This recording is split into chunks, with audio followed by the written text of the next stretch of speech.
Please welcome Dora, PhD, Mechanical Engineering, with the topic, Nothing Really Matters in 3D Printing. 3D printing could really hurt somebody. Not because the technology is dangerous, but because we've been flying blind inside every part we print. Behind me on the left is a topology-optimized bracket.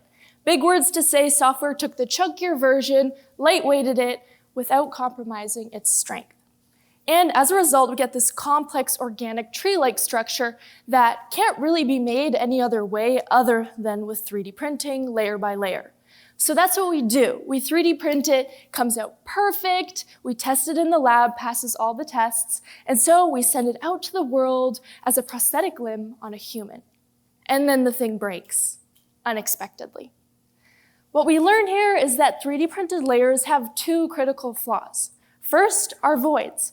Voids are the gaps or areas the printer never puts material. So on the left, you look at the black areas around the blue ovals. And the second, the contact area. How much does each layer actually bond to one another? Labeled by my yellow little rectangles on the blue ovals. Less than you would think.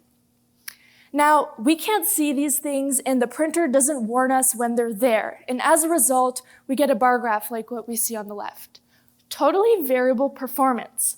Now, this is just different strengths of the branches in the same part, which use the same material. Weird. So my research asked two questions. Firstly, can we see the nothing that causes that variability?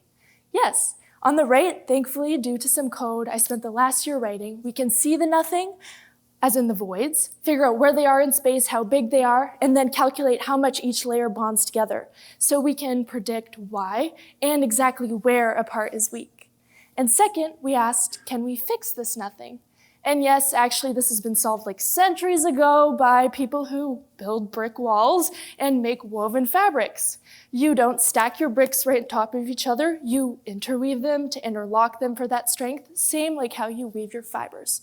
So that's what we tried to explore, woven layers. And on this second beautiful graph, we see that with 2D woven layers that connect the dots in 2D of the voids, they got our weakest performance C on the left to 60% of our strongest performance B, which is super promising. And our next step will be to explore these 3D weaves.